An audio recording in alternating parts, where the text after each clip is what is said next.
ববুনাকৰ যাকৰি নাহি কেউ পাম তোহাৰি চৰণে ৰেণু শতপতি বাৰে বুকৰ উপনাম বাৰে মোৰ আজন্মৰ সেৱাস্থলী নৰনাৰায়ণ স্বৰূপে এই ধৰাধামত আপোনাহক মহাচৈতন্য বৈকুণ্ঠৰ পাৰিষদ স্বৰূপে উপস্থিত থকা মোৰ পৰম শ্ৰদ্ধাৰ বাপ সমস্ত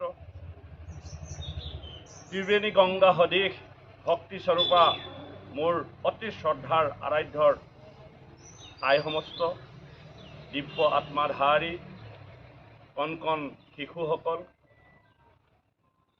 এই ধৰণীৰ ভৱিষ্যত গুৰি ধৰোঁতা সমাজ ধৰ্ম নীতি নিয়মক সাৰোগত কৰি এখন সুন্দৰ সমাজ গঢ়িবলৈ ওলাই অহা নৱপ্ৰজন্মৰ যুৱক যুৱতীসকল জয় জয়তে আপোনাৰ হ'ব সকলোৰে চৰণত এই অধমে শীত হৈছোঁ। আজি আমাৰ জীৱনৰ এটা সৌভাগ্য দিন বুলি আমি অনুভৱ হৈছে। এই কাতি মাহৰ 1 তাৰিখে ঢকুৱাখানাত মহাপুৰুষীয়া সত্ৰ সমাজৰ বামুণগাঁৱৰ খেল সত্ৰই 3দিনীয়া কাৰ্যসূচীৰে যি মহাভাগৱতৰ কাৰ্যসূচী আয়োজন কৰিছে তাৰ আজি প্ৰথম দিন।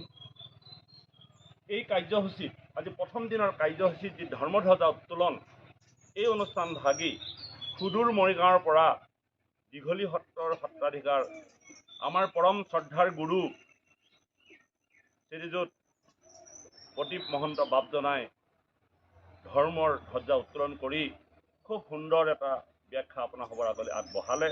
আমি পৰম কৃতাৰ্থ হৈছোঁ, আনন্দিত হৈছোঁ, হয়তো আপোনাৰ সবেও আনন্দিত হৈছে।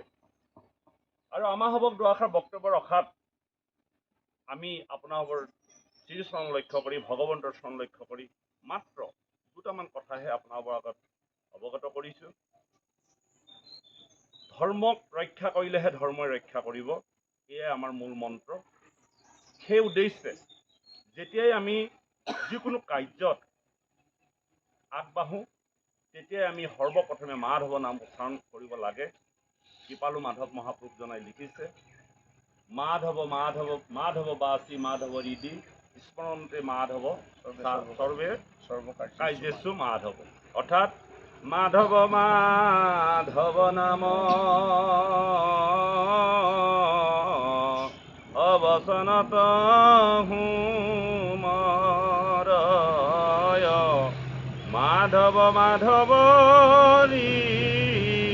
হৃদয়ত নিৰন্তৰে সাধু হবে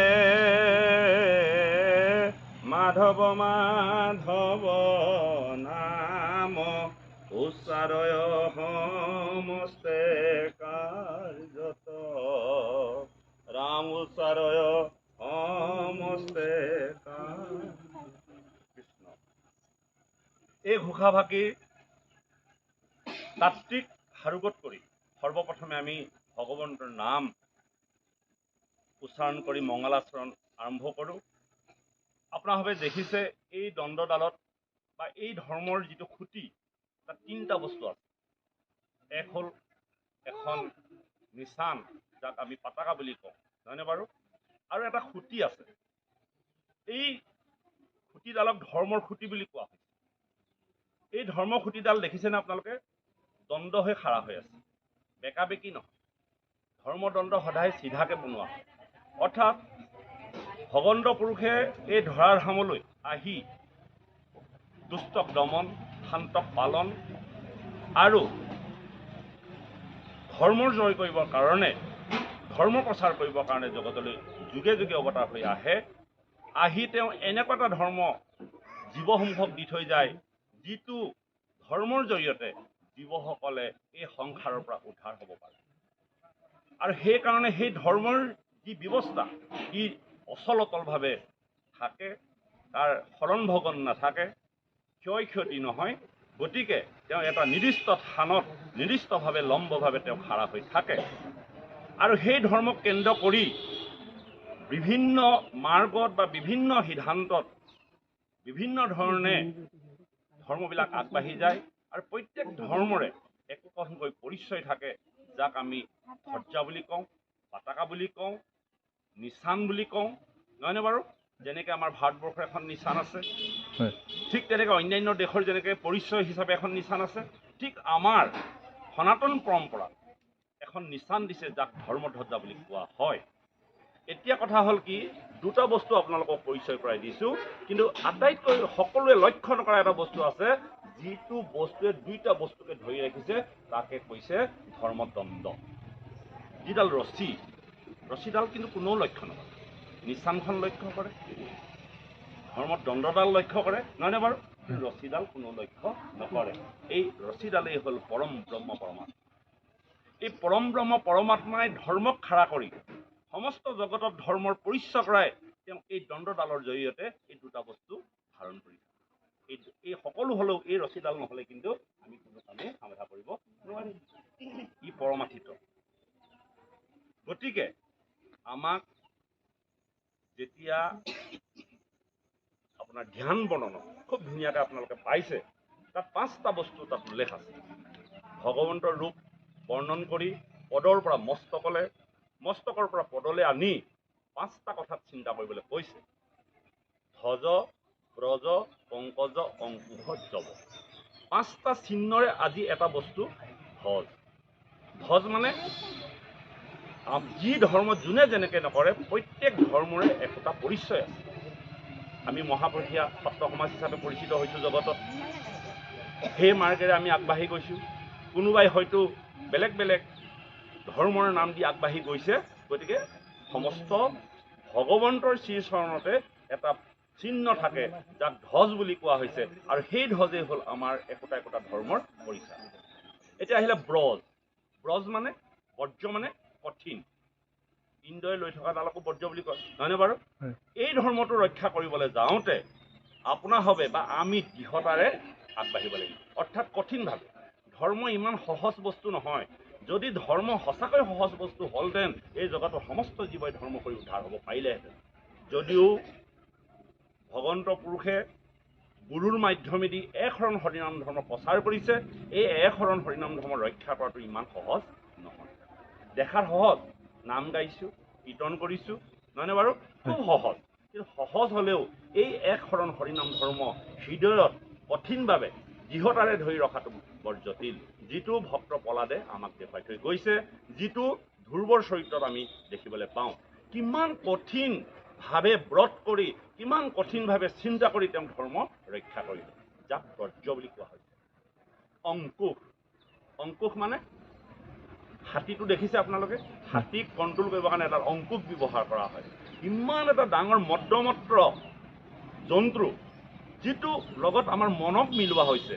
মন নামৰ যিটো আমাৰ ইন্দ্ৰিয়, সেই ইন্দ্ৰিয়টোক এটা হাতীৰ লগত মিলাইছে মদমত্ৰ, অৰ্থাৎ আমাৰ মন নামৰ ইন্দ্ৰিয়টো ইমান শক্তিশালী, তাক কণ্ট্ৰল কৰিবলৈ, যেনেকৈ হাতীটোক কণ্ট্ৰল কৰিবৰ কাৰণে যেনেকৈ অংকুশডাল ব্যৱহাৰ কৰা হয়, আমাৰ ধৰ্মৰ এই ব্যৱস্থাটোক, আমাৰ মনটোক কণ্ট্ৰল কৰিবৰ কাৰণে বা নিয়ন্ত্ৰণ কৰিবৰ কাৰণে ৰাম নামৰ অংকুশেৰে টানি ধৰে, নহয়নে বাৰু? যেতিয়ালৈকে আমি ৰাম নামৰ আশ্ৰয় নল'ম, যেতিয়ালৈকে আমি কৃষ্ণ নামৰ আশ্ৰয় নল'ম, তেতিয়ালৈকে আমি আমাৰ মন নামৰ সেই চঞ্চল বস্তুটো কিন্তু ৰক্ষা কৰিব পৰা নাযাব। 3টা কথা আমি পালোঁ, ধ্বজ, ব্ৰজ, অংকুশ ক'লোঁ। এতিয়া আহিলে পংকজ, মানে পদুম ফুল। আমাৰ ভক্তি ৰাজ্যখনলৈ এপাহি পুষ্প আনিছে। বহুত পুষ্প আছে পৃথিৱীত, কিন্তু এপাহি পুষ্প আনিছে। এই পুষ্পপাহিত 100টা পত্ৰ থাকে, শতপত্ৰ বুলি কয় যাক। 100টা তত্বৰ আছে, মই গোটেইখিনি কথা ক'বলৈ নাযাওঁ।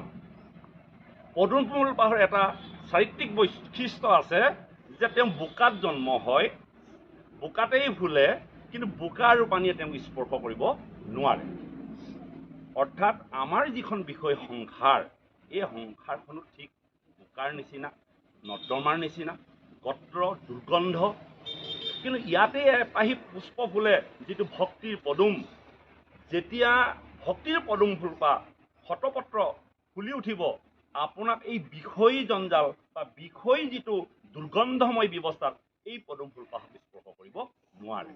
বিষয়তে থাকি ধৰ্ম কৰিব, বিষয়তে থাকি ৰাম নাম গাব, বিষয়তে থাকি তেওঁ গুৰু ধৰ্ম পালন কৰিব।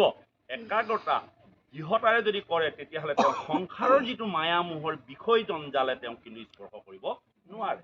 গতিকে ভক্তিৰ পদুম ফুল হিচাপে আনিলে যিটো সমস্ত জগতে স্পৰ্শ কৰিব নোৱাৰে এই ব্যৱস্থাটো হ'ল ভক্তি, যাক এপাহি পদুম ফুলৰ লগত মিলাই। এতিয়া আহিলে কি জপ, চাৰিটা হ'ল ন তাত। জপ, জপ মানে সৌন্দৰ্য, জপ মানে লক্ষী, জপ মানে আনন্দ, নহয়নে বাৰু? যি বস্তু এই চাৰিটা বস্তু যেতিয়া আপুনি পালন কৰি দিব তেতিয়া আপোনাৰ জীৱনলৈ আহি যাব জপ, সৌন্দৰ্য আহিব। লক্ষী আমি সৌন্দৰ্যৰ প্ৰতীক হিচাপে ভাবোঁ। গতিকে এই যে আপোনাৰ সৌন্দৰ্য আহিলে ক'ৰ পৰা আহিলে? ধ্বজ, ব্ৰজ, পংকজ, অংকুশ, চাৰিটা কথা ৰক্ষা কৰি দিয়াৰ লগে লগে আপোনাৰ এটা সুন্দৰ জীৱন আপুনি পালে, যিটো জীৱনে যে মানুহ জীয়াই থাকে তিনিটা কাৰণত।